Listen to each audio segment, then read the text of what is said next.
Bem, a missão que foi me dada nessa noite, né, com tantas pessoas brilhantes aqui, é falar um pouquinho sobre o prontuário eletrônico do paciente, né?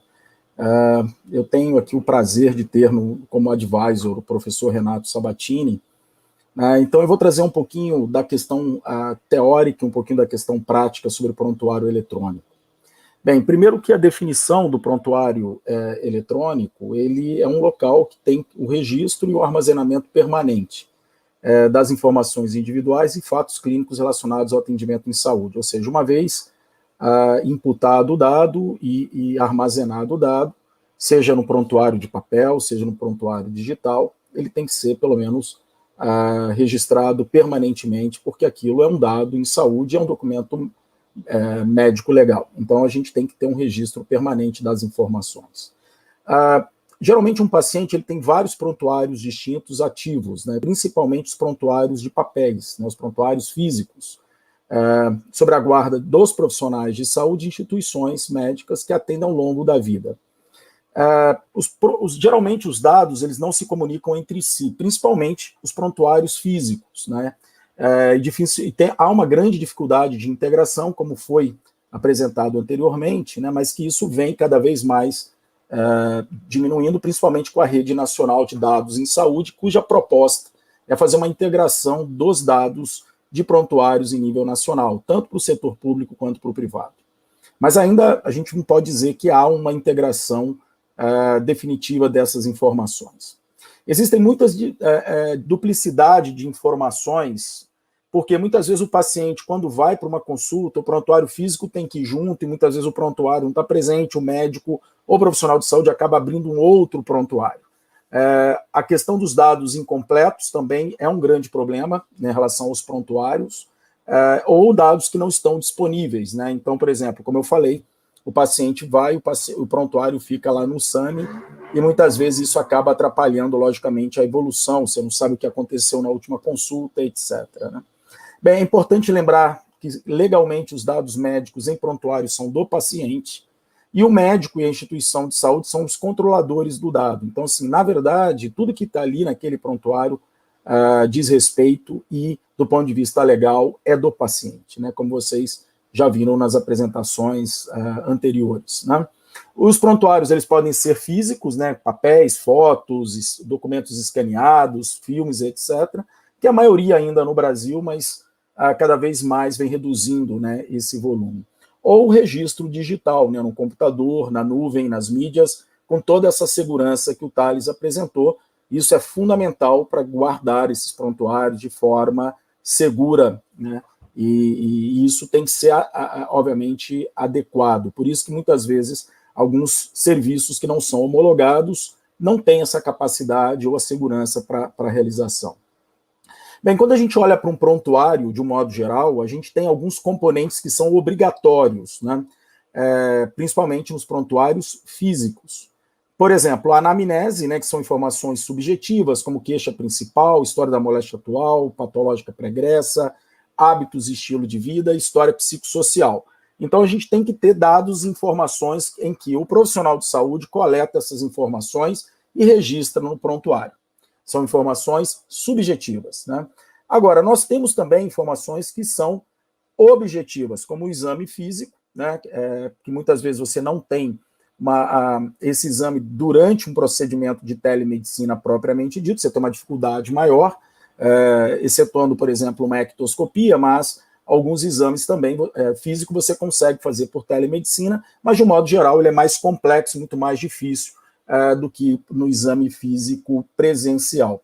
Mas os exames complementares, que são informações objetivas, por exemplo, sinais, alterações ectoscópicas, dados antropométricos, parâmetros e sinais vitais, revisões dos sistemas orgânicos, resultados de exames complementares, como imagem, eletrocardiograma, laboratório clínico, biópsias, entre outros, né?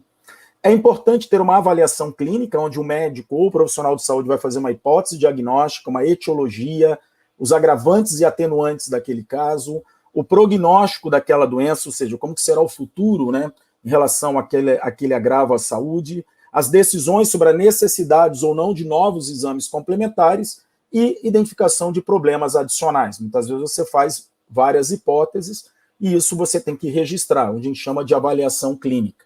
Então, você tem anamnese, dados subjetivos, os dados, o exame físico e complementares, dados objetivos, avaliação clínica, onde você faz uma hipótese, né, onde o médico o profissional de saúde usa todo o seu arsenal para chegar a um diagnóstico propriamente dito, e o que fazer com aquele caso especificamente, e o planejamento.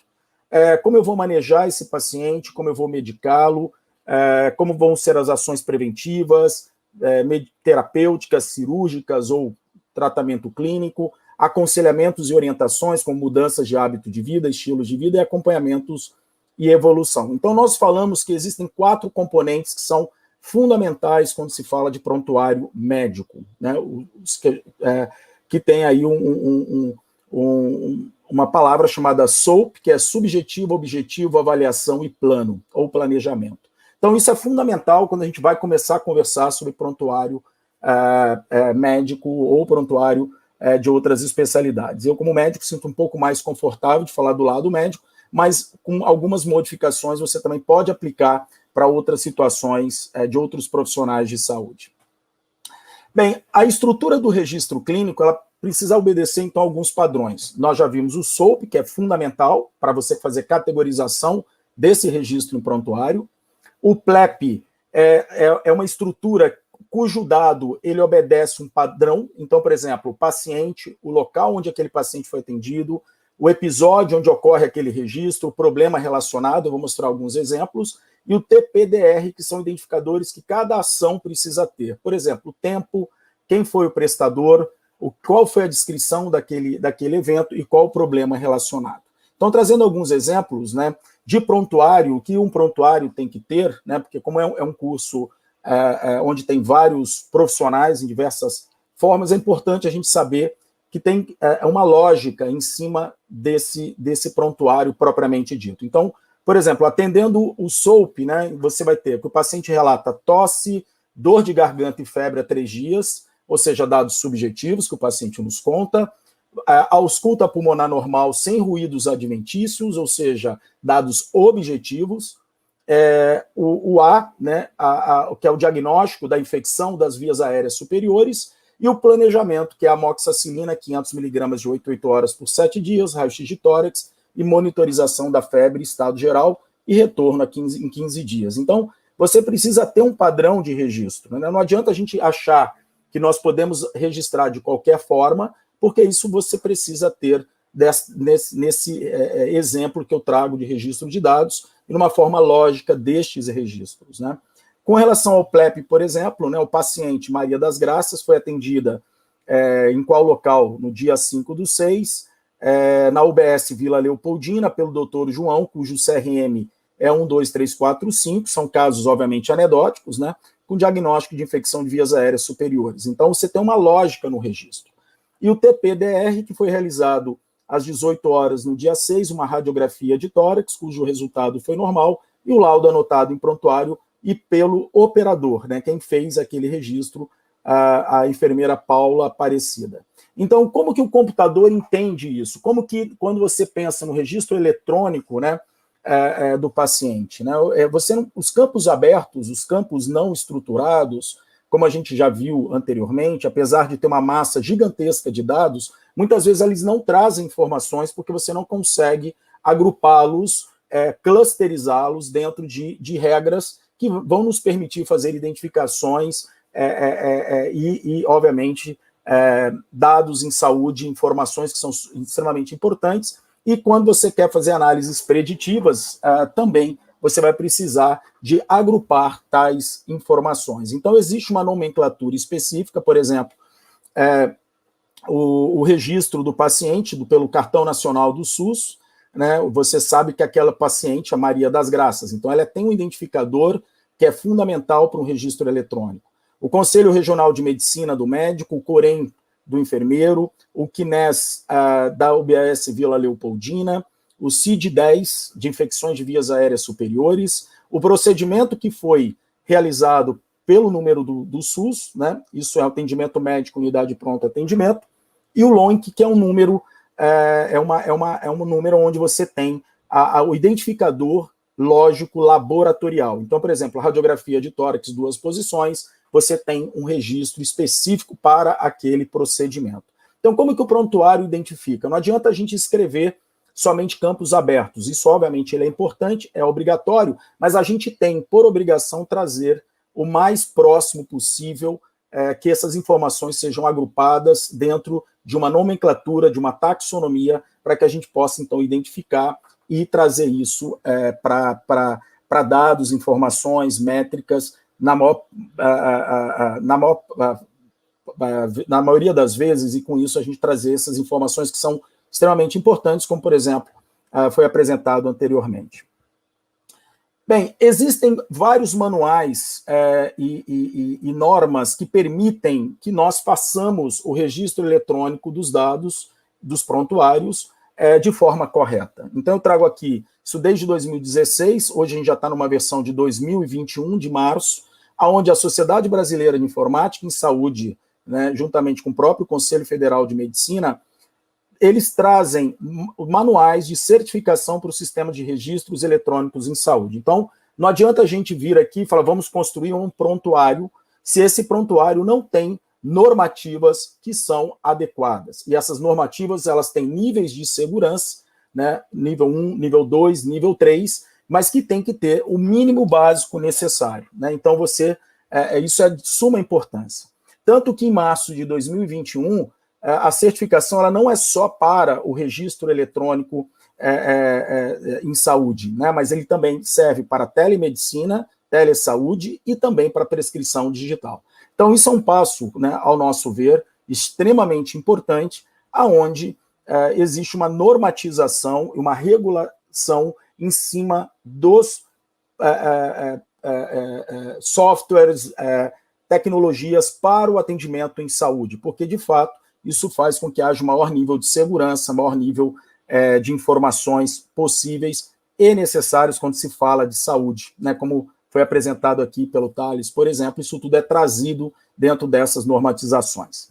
Quando a gente vai falar um pouquinho de prontuário eletrônico do paciente na telemedicina, que é o foco, né, desse congresso, né, virtual, eu vou trazer do ponto de vista prático um prontuário onde que a gente utiliza hoje e que é bastante interessante. Então, hoje é uma plataforma, do ponto de vista prático, para que vocês possam ver. Hoje o médico ele tem uma senha, como foi apresentado anteriormente, com um sistema obrigatório de números, letras e caracteres. Você consegue recuperar aquela senha.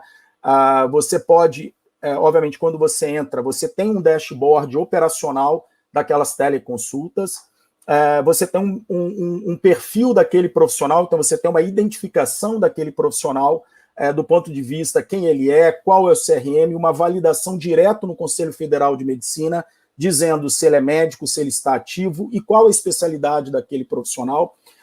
Existe um resumo daquele médico para que os pacientes possam, através de um cartão digital, acessar aquele profissional, e um eCPF para assinatura padrão A3 obrigatório.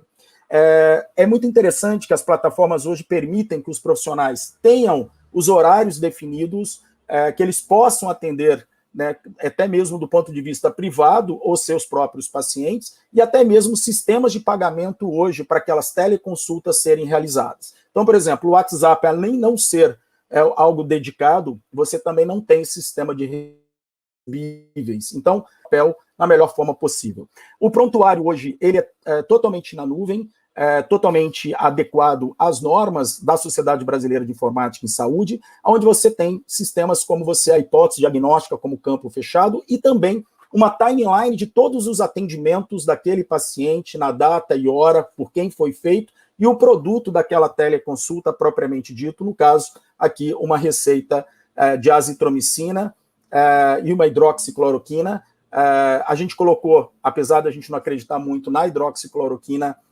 para infecções de vias aéreas superiores, porque a gente testa inúmeras situações, como, por exemplo, de segurança do paciente, e ali tem um alerta de que há um alargamento do intervalo QT. Isso aqui é uma prova só mesmo de testes. Então, você tem toda a sua agenda em relação ao longo do tempo, e quando você faz um agendamento do paciente para a teleconsulta, ela é feita de uma forma bastante simples, ou seja, a UX, né, do médico ou do agendador permite ou não enviar a cobrança, permite agendar, aqui é totalmente um ambiente de teste, né, então, para esse paciente específico, para o e-mail daquele paciente, por um celular do paciente, onde há uma dupla autenticação, não só por e-mail, mas também por uma mensagem pelo telefone celular, seja SMS, ou eventualmente até mandar por WhatsApp somente o produto daquela teleconsulta, mas não executar o sistema de videoconferência do WhatsApp, que não é homologado para este fim.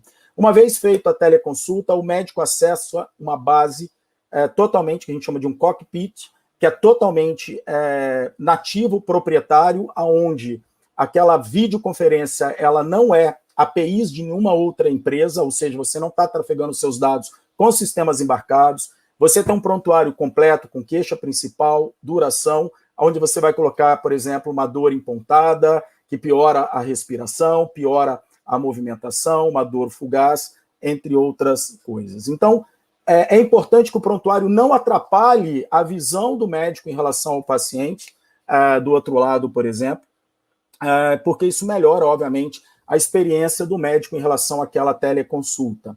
Então, isso são pontos que são fundamentais do ponto de vista de experiência de usuário e, logicamente, do ponto de vista de segurança e obrigatoriedade. Por exemplo, eu vi uma pergunta no chat, por que não usa o WhatsApp para fazer videoconferência ou teleconsulta? Porque você não tem um prontuário atrelado naquele momento.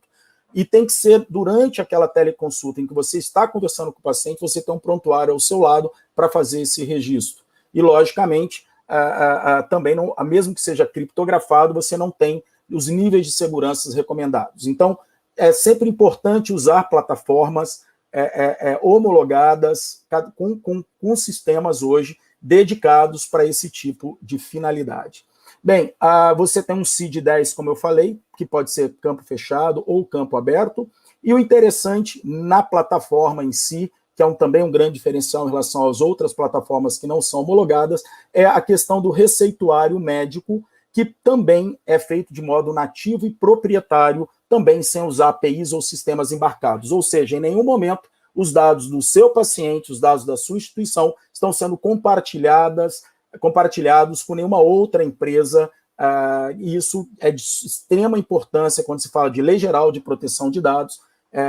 A gente tem que, de fato, obedecer todas essas normativas. Então, está sendo prescrito um relaxante muscular, por exemplo, e que você tem também uma interação medicamentosa, que foi aquele exemplo anterior, que ele ocorre. Mas, mesmo assim, com a interação medicamentosa, a autonomia é sempre do profissional para executar. Então, do ponto de vista de segurança, você informa que há uma interação medicamentosa, mas o médico, então, ele assina do ponto de vista totalmente com certificado A3, onde na farmácia vai ser lido por um identificador, que é do it.gov.br, para que faça o quê? A aviação daquela medicação sem nenhum outro problema. Você pode também realizar tanto atestados, quanto também atestados médicos, como também solicitação de exames, que aqui no caso é categorizado pelo código TUS. Deixa eu só interromper aqui o vídeo, só para seguir um pouquinho para frente. Bem, quais são as vantagens do prontuário eletrônico do paciente? Então, do ponto de vista de ser eletrônico, né, a gente tem hoje um acesso que é muito fácil, ele é rastreável, então você tem toda quem que acessou, aonde acessou, em que horário acessou, e só aquelas pessoas que têm permissões para aquilo, então, possa fazer, o que aumenta, obviamente, o nível de segurança. É lógico, a Lei Geral de Proteção de Dados, ela também funciona para os prontuários físicos, que muitas vezes estão jogados, algumas pessoas podem acessar e sem nenhum controle. Então, do ponto de vista de prontuário eletrônico, e uma vantagem é essa questão da facilidade, da rastreabilidade e da segurança. A questão da compreensão das informações registradas. O dado que é imputado, ele é mais fácil de ser lido, ele é mais fácil de ser compreendido pelos outros profissionais, né? A gente sabe que a linguagem, a letra do médico, muitas vezes pode trazer dúvidas, e no caso de um sistema digital, isso é mitigado. Através de um único login, acessar todos os recursos necessários, agendamento, meio de pagamento, prontuário na nuvem, enfim, prescrição digital, telemedicina, você consegue, e isso é fundamental para a experiência do usuário e facilidade tanto para o médico quanto para o paciente poder ter o melhor serviço para que ele possa fazer da melhor forma possível. Agrupar dados e analisar tanto em conjuntos ou por filtros e relatórios. Então, a gente consegue hoje filtrar, eu quero só os IMCs maior que 35, eu quero somente os pacientes diabéticos. A gente consegue saber quais são os principais CID-10, quais as principais medicações, quais os principais exames que foram solicitados por subgrupos de pacientes. Isso seria praticamente inviável em sistemas físicos. Então, o prontuário eletrônico ele tem como vantagem essa característica. Anexar laudos, exames, imagens e tornar disponível no atendimento. Então, onde você quiser, você tem a timeline do paciente, você consegue checar. Maior confidencialidade e segurança, obviamente, plataformas que têm os níveis de segurança recomendados pela SBIS. Maior segurança na prescrição e apoio na decisão, como, por exemplo, a interação medicamentosa, como já foi falado, e permitir integrar dados, estudos clínicos e científicos. Então, daqui você consegue, de uma forma muito simples, como foi apresentado anteriormente, os dados da TI do Hospital São Paulo, informações que você consegue extrair para fazer um trabalho científico em poucas horas. Então, logicamente, você tem que ter sistemas que puxam essas informações e tragam, né, tem um output de fato para que isso ocorra. Né? Agora, obviamente, nem tudo são flores. Né? Então, quais são as preocupações com o prontuário eletrônico? Primeiro, você precisa ter um acesso à internet e à rede. Né? Você não tem como usar um sistema se você não tem essa necessidade de internet. Por quê? Porque você não vai conseguir conectar. Né? Por mais que você possa rotear o telefone 4G, que funciona perfeitamente, e que isso vem, obviamente, diminuindo com os sistemas obviamente, com a facilidade hoje do acesso à internet e, futuramente, ao 5G. A gestão de senhas e acessos, logicamente, você precisa ter um controle disso, né? E tem sempre um administrador que tem a obrigação de ter um controle de senhas e acessos para que algum usuário tenha perdido, consiga obter aquelas informações ou permitir que aquele usuário faça um onboard dentro do sistema de uma maneira muito mais simples. O custo em infraestrutura, né? Obviamente, você tem um custo de redes, de sistemas embarcados, etc., que isso, obviamente, vem reduzindo gradativamente. Os custos hoje são menores do que há tempos atrás, né? Então, isso vem diminuindo com o tempo também. O treinamento mínimo dos usuários, então você precisa saber, de fato, mexer com aquele sistema. Não é tão simples você pegar um papel e caneta e começar a escrever, mas, de uma certa forma, cada vez mais com a experiência do usuário, isso vem, obviamente, melhorando. A evolução tecnológica, ela muda de acordo com a legislação, isso também você tem que ter versões do sistema, e isso é fundamental para adequar às normas vigentes, e, logicamente, como foi falado anteriormente, a possibilidade de vazamento e hacker, embora existam sistemas que você consiga guardar essas informações em sistemas de containers, com criptografias diferentes e com sistemas de Docker, né, criptografados, que permitam que o dado, uma vez vazado, não vá por completo, vai um fragmento e muitas vezes você não consegue identificar ou guardar dados de identificação diferentes dos dados em saúde. Então, isso hoje a gente consegue trazer para aumentar, obviamente, a segurança e, consequentemente, cada vez menos, mas isso tem que sempre ter uma preocupação excessiva. Bem, basicamente eu queria trazer um pouquinho aqui da nossa experiência e estou à disposição de vocês para qualquer pergunta. Agradeço mais uma vez a participação. Muito obrigado.